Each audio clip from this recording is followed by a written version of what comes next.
स्वागत है दोस्तों आपका अपने इस YouTube channel inside medical education पर। आज की इस वीडियो में टॉर्च टेस्ट के बारे में बात करेंगे कि क्या होता है टॉर्च टेस्ट, क्यों किया जाता है यह टेस्ट तथा इस टेस्ट से किन किन बीमारी के बारे में पता चलता है। तो चलिए बिना वक्त गंवाए वीडियो को शुरू करते हैं।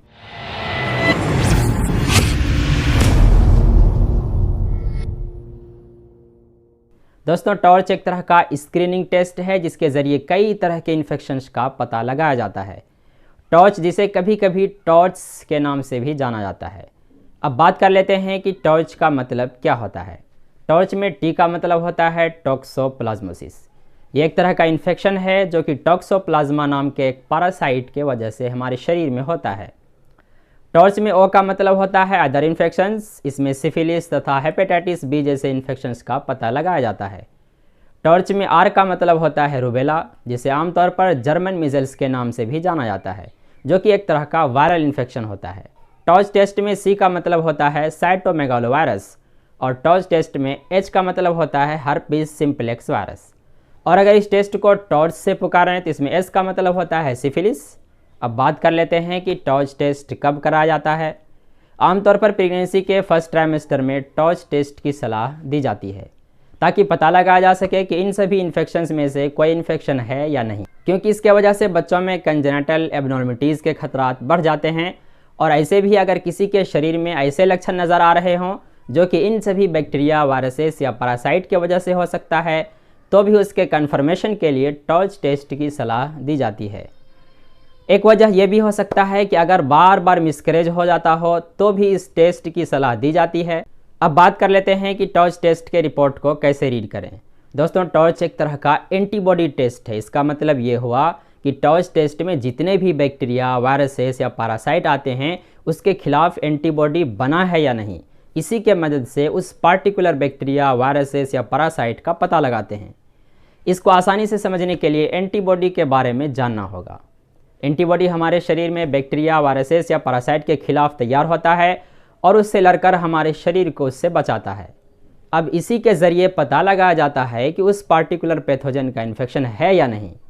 एंटीबॉडी दो तरह के होते हैं, एक होता है आईजीजी एंटीबॉडी, एक होता है आईजीएम एंटीबॉडी। इनमें जो आईजीजी एंटीबॉडी होता है वो प्रीवियस इन्फेक्शन को इंडिकेट करता है, यानी कि आपके शरीर में वो इन्फेक्शन हुआ था और उसका एंटीबॉडी बना तथा उसके लड़कर उससे आपको निजात दिलाया।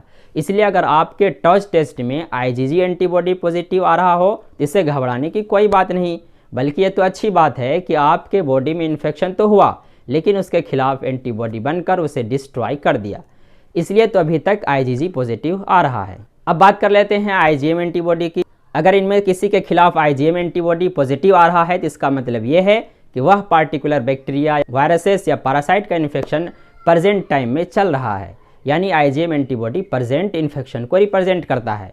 ये तो हो गया कि आईजीजी और आईजीएम एंटीबॉडी के आधार पर इन्फेक्शन का पता लगाना।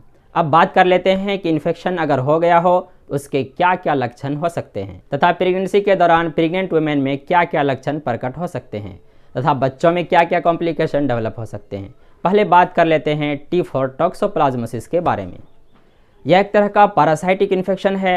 अगर कंजेनिटल टॉक्सोप्लाज्मोसिस की बात करें तो तकरीबन 1% प्रेग्नेंट वुमेन में देखने को मिलता है तथा इसमें से तकरीबन ट्रांसमिशन का रेट 60% होता है और इनमें से तकरीबन 40% बच्चों को ये कंजेनिटल डिजीज़ अफेक्ट कर सकती है। इसके कॉम्प्लिकेशन की अगर बात करें तो रेटिनोक्रोडाइटिस यानी कि रेटाना तथा क्रोइड में इन्फ्लामेशन, इसके वजह से ब्लड विजन होता है यानी कि आँखों से धुंधला दिखाई देने लगता है। अगला कॉम्प्लिकेशन हो सकता है मैक्रोसेफेली, यानी जो हेड का साइज़ होता है वह नॉर्मल से छोटा होता है। अगला कॉम्प्लिकेशन ये हो सकता है कि हाइड्रोसेफेलस, यानी कि ब्रेन के वेंट्रिकल में एक्स्ट्रा फ्लूइड जमा हो जाता है। अगर बात करें रूबेला के इन्फेक्शन की तो रूबेला के इन्फेक्शन की वजह से मिसकैरेज यानी कि इसकाते हमल हो सकता है तथा इसके अलावा CSR यानी कि कंजेनिटल रूबेला सिंड्रोम, इसके अंतर्गत बहरापन, कैटरेक्ट, दिल में डिफेक्ट, इंटेलेक्ट में कमी, लीवर और स्प्लीन का डैमेज होना और बच्चों के पैदाइश के समय जितनी वजन होनी चाहिए उतना ना हो, ये सभी लक्षण प्रकट हो सकते हैं। लेकिन अगर व्यक्ति वैक्सीनेटेड हो तो इस इन्फेक्शन के खतरात कम हो जाते हैं। अगर बात करें साइटोमेगालोवायरस की तो इसके इन्फेक्शन मदर से बच्चों में प्लासेंटल बैरियर को क्रॉस करते हुए बच्चों में जा सकता है। अगर कंजेनिटल CMV के लक्षणों की बात करें तो हेड का साइज छोटा हो सकता है, सीजर आ सकते हैं। अगर इसके लॉन्ग टर्म हेल्थ प्रॉब्लम की बात करें तो हियरिंग लॉस हो सकता है और इसके विज़न में भी प्रॉब्लम आ सकती है तथा लैक ऑफ कोऑर्डिनेशन एवं वीकनेस भी इसका एक खास लक्षण है। नेक्स्ट है हर्पीज सिंप्लेक्स वायरस। इसके वजह से बच्चों में मेनिंजियोसेफेलाइटिस तथा फिटल इन मालफॉर्मेशन हो सकता है, यानी बच्चों के शारीरिक तथा मानसिक विकास में कमी रह जाती है। तो दोस्तों ये रहा ऑल ओवर टॉर्च टेस्ट के बारे में। So friends, I would like to thank you for giving your precious time for watching my videos.